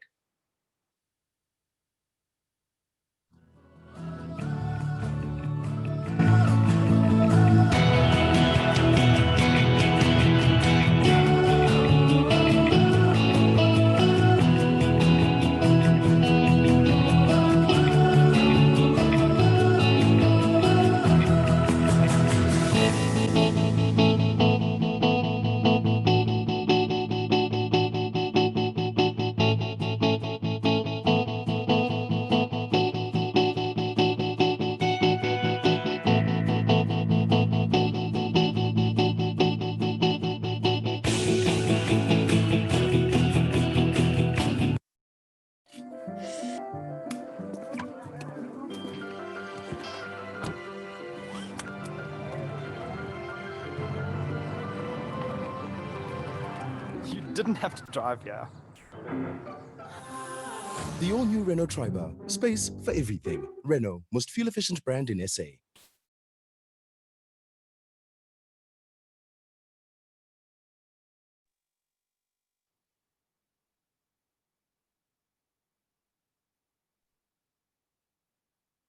Yes, welcome back, everybody. Thank you so much for joining us once again. Zoliswa, please put on your video, my sister, so you can join us for the Q&A. Same with you, Mr. Mbata. Hopefully your video works first time this time, and then I can see your faces. Hello, Zoliswa. Nice to see you live today. How are you? I'm well, thanks, and yourself? We are good. We had your presentation. You were giving us all this bank speak. All the entrepreneurs are thinking, oh my goodness, what is this lady talking about? So all the questions are for you today. 80% of the questions are yours, eh? You okay with that? All right. Yeah, I'm okay with that. No, man, I kid. It's not that bad. Mr. Mbata, thank you so much for everything you've shared so far. I'm going to go straight into the questions and see how we split it up. And perhaps let me start with the question that was asked specifically to the NEF by Mandisi Mangi. Mandisi is asking, I see that the NEF would require performance warranties to be signed by the seller. Would this apply to all deals? Generally, yes, it does apply to all deals. And the reason being, if the seller is selling something that he knows has value, he wouldn't be as adverse to signing performance warranties. It's also based on lessons learned. So the NEF does have an active portfolio of acquisitions. We find, obviously, when people are about to sell a business, sometimes they'll do their best to, liven up the numbers, for lack of a better word. So, e.g., they'll put less expenses in the business that brings EBITDA margins up, which is actually, when you then acquire the business, you'd find that this is not sustainable. But signing performance warranties ensures that whatever the seller is selling you and whatever financial performances were there in the past are actually financial performances that can be sustained going forward. Got you. So there you go. Loud and clear. Thank you so much, Zolisa. Mr. Mbata, question for you. We have a pump and tank startup. This is Njabulo Kumalo, Ndungwa. My partner and myself have experience in the space as an accountant and a safety manager. How should one go about gaining market access into servicing commercial and retail sites? He says we have a pump and tank startup. I don't even know what that is. I hope you know what that is. I'm not really too sure, but I would want to think that they probably own maybe a mobile tank gauge. I'm not sure. I'm gonna assume that that's what he means. Okay. And yeah. So he's talking about how do I get market access and service commercial and retail sites? How does he get customers, I guess? Okay, so I mean, yeah, So the industry is highly regulated, yeah? So if you need to be a distributor for fuel, you then need a wholesale license. If you want to play in the retail space, you're needing a retail license. You can't have both. So you can't be a player and a ref at the same time. So I think if they are interested in wholesaling, then there's a process that they can follow in applying for the wholesale license. But that doesn't guarantee them clients. So unfortunately, the structure is such that, so the oil companies, when they invest in building a service station, they would often lock you into what they call a supply agreement. So you can't just go and buy fuel from wherever you want to. So for them, they would then need to channel their services towards partnering up with one of the oil companies, is probably subcontracted to assist them with transporting fuel to retail sites, or they are able to sell to independents. We don't have a lot of time to explain what that is, but basically these are what we call white sites. These are sites where the dealer owns everything and they don't have any marriage with any of the oil companies. Well, he's asked that question, funny enough, the same Jabulo Kumalo. His follow-up was, does PetroConnect have a database of white sites that constantly require maintenance of their fuel service stations? So you already preempted that you talk about the white sites. No, not really. So we play very much in the retail space and not so much in the wholesaling and so forth and maintenance. No, we don't play in that space, yeah. Lovely, lovely. Zoli, let me come back to you. Sandy Lestole wants to ask Ujobe. He says, does the NEF have consultants or agents that help prospective buyers put all of the information together that you require? Or are we on our own? Is the black man on his own, Zoli? So the NEF can't be the player and the referee, right? So we cannot put the information together for you. But what the NEF does have, they have a portal on their website where they guide you as to how you'd actually draft a business plan. So it's kind of like a template. You can then populate that template. But also we do refer clients to incubation hubs when we see that there's a potential business here, but the information is not ready, it's not presented in a way that we could assess commercial viability of that transaction. So I know places like the CETAs do it for you. There are various incubations that are available. So we would then refer you to an incubation hub, but we don't really draft and work with particular consultants to bring the application forward to us, because then you would expect that you're going to get the funding because you worked with a consultant that has a relationship with the NEF. Great stuff. Let me also take a few here. Nduduzo Khiliza is asking, does buying a business that you didn't start affect the relationship with clients? And you guys can weigh in on this one, particularly you, Zoli. I think obviously, Zoliswa made the point earlier in her presentation. Make sure that the customers are transferable, which means if I buy a business from Zoliswa, I can't be buying a business because people are clients because of the personal relationship they have with her. And if she had to leave, chances are they would leave too, because then I'm not really buying anything, am I? So you gotta make sure that you're able to get the clients. And sometimes you may even have contracts, which give you some comfort, but some people will just kind of disappear. Even with the contract, as soon as it's over, he's gone because, her mate Zoliswa is no longer running the business. Zoli? Mm-hmm. So, Andy, exactly that. So, e.g., in a case where you are a known person, right? And let's say you have a consulting firm, but people come to the consulting firm because they want services from Andile Khumalo. Zoliswa has the same skills, She purchases that business, but who am I? People were buying into you as a brand, not just the service. you can't buy a business like that. You need to make sure that the customer is transferable. That's very key, because some businesses are relationship businesses. You can't run away from that. All right, there you go, loud and clear. Sponelo, I'm coming back to you. Mary Jane Shabane is asking, how much does it cost to do the training? Maybe you should just give us kind of the whole value chain of, if I'm interested, I want to get into the Petro Connect process. What's required of me, time-wise, fees-wise, otherwise? Sure. So generally the course costs about 24,500 Rand. However, what we've done, we went to WNRC and we said, guys, we have a whole host of Black people that are really wanting to get into the industry. It is not cheap for them to just do the training. Can you partner with us?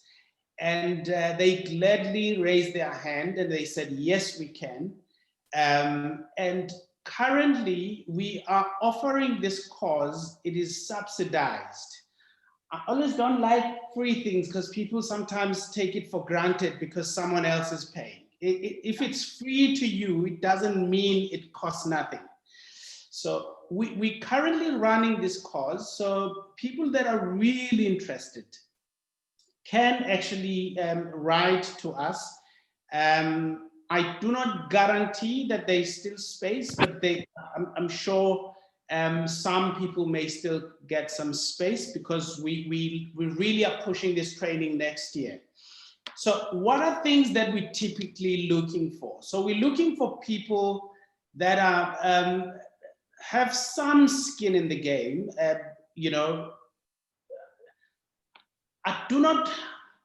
know that people don't have money, right? But the reality is that this kind of business is a very cash flow thirst business. It needs a lot of cash, and it becomes quite a challenge if people are really just 100% geared, even with the working capital and everything is 100% geared. And I know that NEF. I'm not speaking for them, but I've seen they have done deals like those. Personally, we just like to have somebody who's got some skin in the game. Even if it's something small for you to put, then we can see how we can assist you.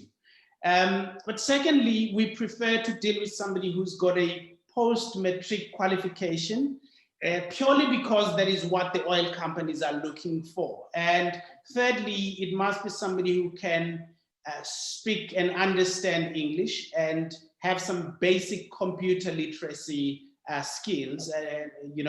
They don't have to know too much, just basic computer literacy. So those things are really quite important. We do mentor people. So once they have received funding and they have been placed, they then move to the mentorship space with Petro Connect. And the beauty about what we do is that our mentoring goes hand in hand with our in-house bookkeeping services. So it's a system that we developed we're quite techno-savvy. So we link the system to the back office systems of the oil companies in order to protect the integrity of the system. So when the likes of NEF, for example, have loaned money, you probably don't want to hear this, but it is the truth. So when I produce my financials at the end of the year, the first question is who wants them? I've got 3 sets. So there's a set that goes to NEF, there's a set that goes to my bank, and there's a set that goes to somebody else. Yeah. As a result, the integrity of these financials is questionable. And NEF, I'm using NEF as an example here, they see these beautiful financials, but then they're writing off a lot of debts because there's a loophole here. So we were trying to just play in that space and making sure that as part of our mentorship, we take charge of the financials because we're able to see the warning signs early enough. Yes. All right. I want to extend one point that you did raise, Mbata, to Zoliswa, because Roscoe Adams has asked a similar question. You were talking about skin in the game, And I know, Zoliso, you get a question a lot about, do I have to have money to get money from the NEF? Roscoe is asking, what is the possible leverage ratio, i.e., you put 1 million down yourself, and how much can then the NEF give you? Is it 10 million? Is it 20 million? Is there a ratio? Will you not give me funding to buy a business if I've got no skin in the game in terms of hardcore cash? How does it work in your world? It's on a case-by-case basis. Remember, the NEF is a development fund institution. So we do not have set ratios, leverage ratios, right?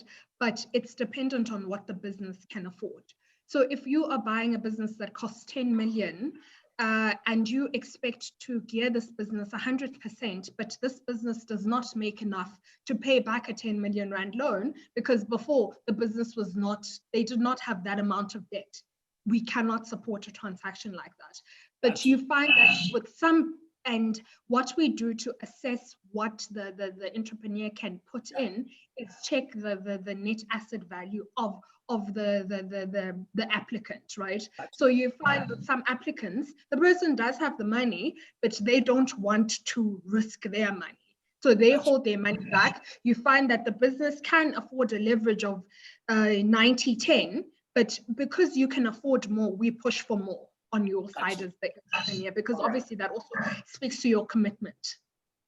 Okay, great. So I have a question here that's come both on the WhatsApp line from Sylvia Masego in Nelspruit, but also on the Zoom platform from Mohau Kondo.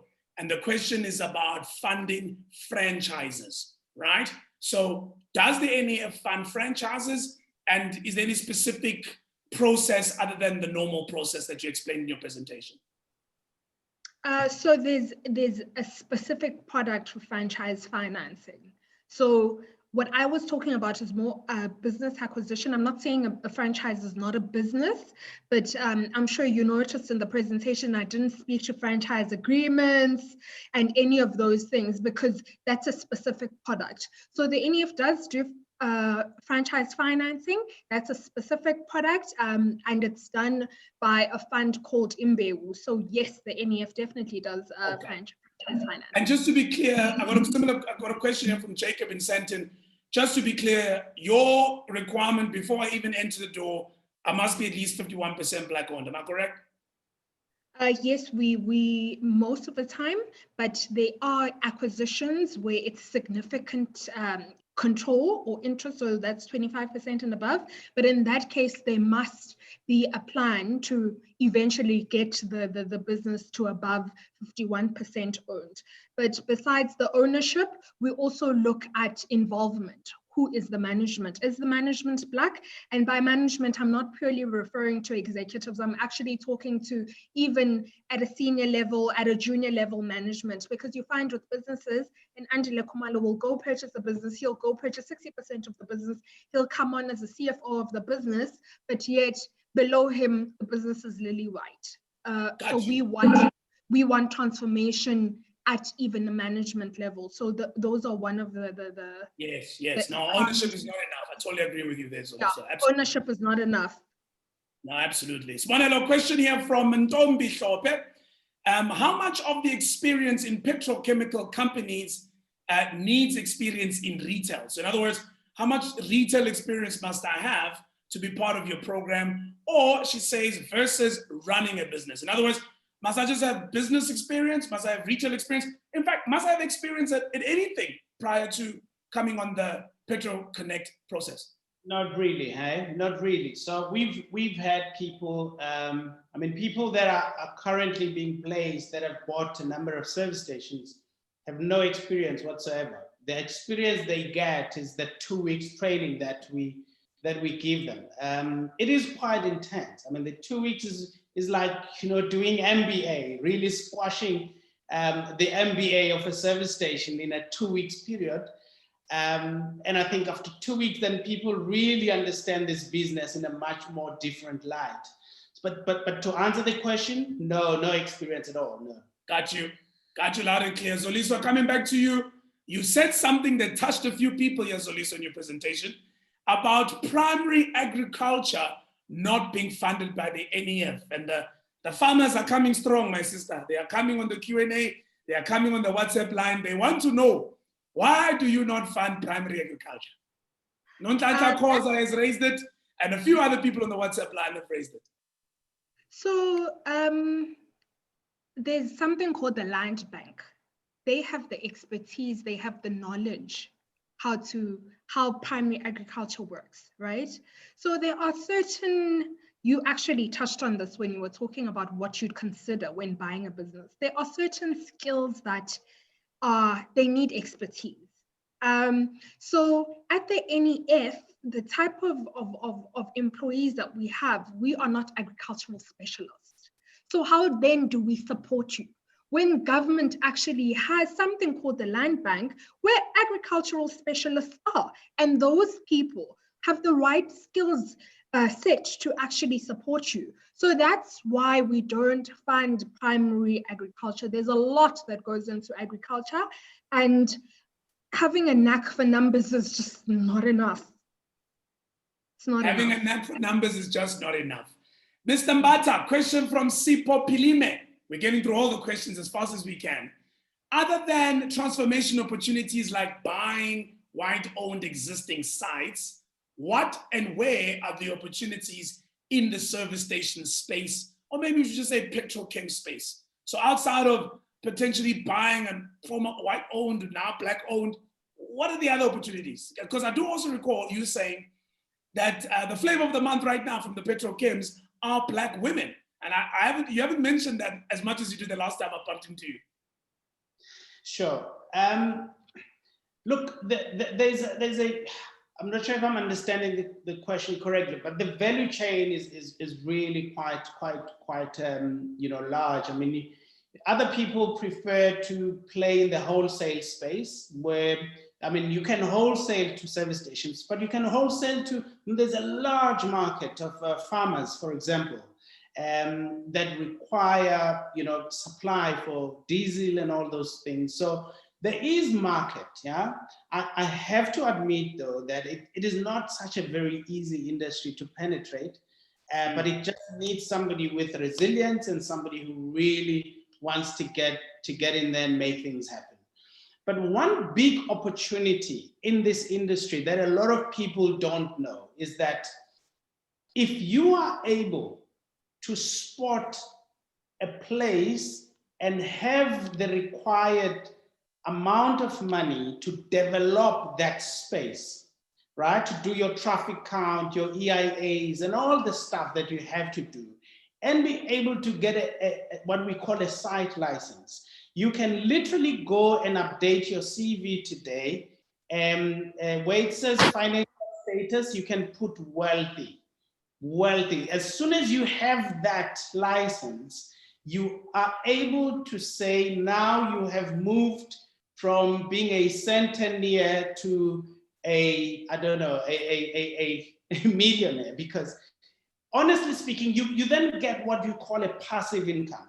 You can literally get a rental of 200,000-300,000 Rand per month just by owning the property. You don't have to trade, you don't have to wake up in the morning, you don't have to deal with any motorists and all that. You just own the property that has a service station. You literally just milk money for no effort at all. Zoli, so back to you. A couple of people have asked this question. Roscoe is asking it, and a few others have already asked it. And it's around finding people to help you find the businesses you want to buy. Paul Petros also asked. So Paul asked, what are your thoughts on using business brokers in sourcing acquisition targets? I'm pretty sure lots of people come and see you, and they tend to be very old gentlemen that come there as the broker. He's got this business that Andile wants to buy, and sometimes Andile doesn't know what the hell is going on, but the broker has all the information. So share with us your experience on that. But Roscoe asks a similar question and says, what are the best channels for finding established businesses for sale? I would imagine some owners wouldn't want to make the sale of the business public, so they may not list it online. Hence, we're asking about other channels for finding these quality businesses. Anything from your experience about where to find these businesses? Okay, so I don't have anything against business brokers, but my issue is that as an entrepreneur, don't go onto the internet, find a business that makes profit. You absolutely do no homework. You have no passion for the industry, and you come to a fund and you say, hey, I want to buy this business.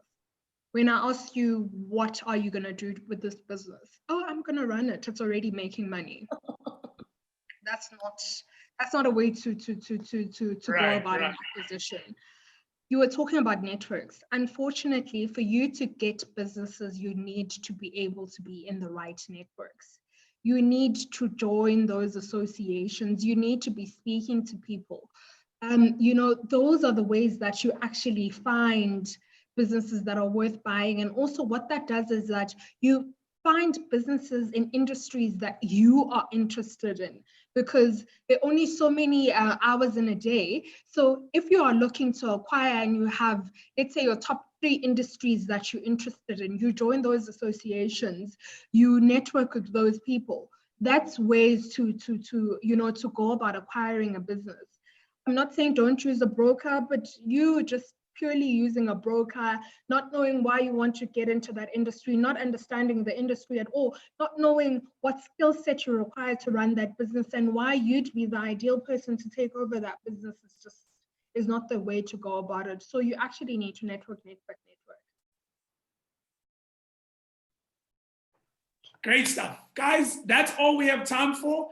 There's a couple of other questions that I will answer directly before we wrap today, directly to those people. But in terms of the questions that I thought need to be put on this public platform and be asked of our 2 wonderful guests today, thank you so much. Zoliswa, truly appreciate your time. Thanks for making the time to do the recordings. Thanks for making yourself available today and answering all of our questions. We appreciate it. And may the NEF and all other TFIs continue to do the great work. Please remind me of the NEF website again, just in case people want to go in and check out and see some of the things they may have missed when it comes to all the requirements. So it's nefcorp.co.za. Alternatively, you can just Google the National Empowerment Fund. The link will come up. All right. Google is your friend, comrades. And then Mr. Mbata, I can't thank you enough, my brother. I'm so proud of you and everything that you're doing. I'm even more excited about the opportunity you're giving our people in the petrochemical industry. How do people get a hold of PetroConnect? Thank you so much. So please, people that are really want to get into our program, especially Black as an African women, we have a big drive in getting African women into this space. Yes, and men as well, but please get in touch with us on www.petroconnect.co.za. You can send an email to info@petroconnect.co.za. If you want to apply, you can send that to applications@petroconnect.co.za. Should you want to phone us, you can phone 0861 173 876. Can I ask you to go to the chat as well, Mbata? Just type those details in there in your chat on your side so that the guys can pick it up and copy and save it on their computers. Before we wrap up and take our last poll and hand over to Lita Curry to give us the minutes of our meeting, I did promise there was a giveaway of a wonderful book written by Abed. It's about his experience as an entrepreneur. You'll absolutely love it. I insist you have a drink of your choice next to you. Gin and tonic, beer, wine. So the winner of this beautiful book is Mr. Roscoe Adams, the man who's been most participative today, sharing his questions, pushing the envelope. I've got more questions even to answer him. I couldn't even get through all of them today. So there you go, brother. This one is coming your way, and the team will make contact with you and get your details. And like I said, we might throw in a few goodies there for you. So please tag us when you get that stuff on social media so that you know it has arrived. Now it's time for our final poll. Ladies and gentlemen, team, please put up the final poll, because I would like to know how everybody's feeling right now after that wonderful session. Now that you've attended the summit, is there a business out there that you would love to buy, right? Answer, yes. No, this session has convinced me, no, I shouldn't be going to buy that business after all. Or maybe still, angiko sure. You are still not sure. Like, maybe you're still not sure. So please answer that. Is it a yes? Is it a no? Or are you still unsure? All right, let's get the results of the poll in a few seconds. There we go. Ah, beautiful. 84% of you are going yes, and only 9% are unsure, and 6 no. I'm so happy to hear that, because it means that you are able at least to find it useful, and you at least think about this whole idea of potentially going and buying a business out there. It is the time to be looking at businesses given what's happening in the economy. And you've heard at least from one fund at the NEF, what is it that they'd look for? And hopefully you got some benefit from Bata and I's points as well. On the other side of the short ad break, Lita Kari from Three Stick Men will be sharing the minutes of the meeting, which is going to be your gift.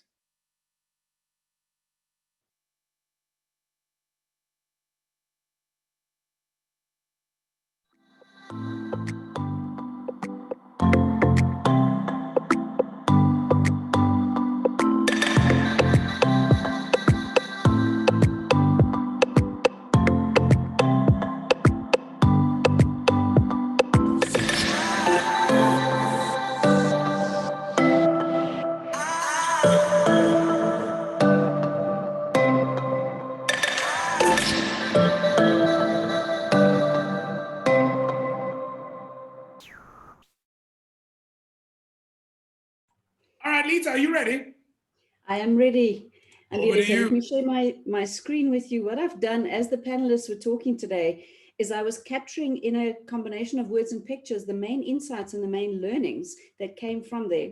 And I'd like to take you through that. So you'll see the graphic appearing within the next minute or so. There we go.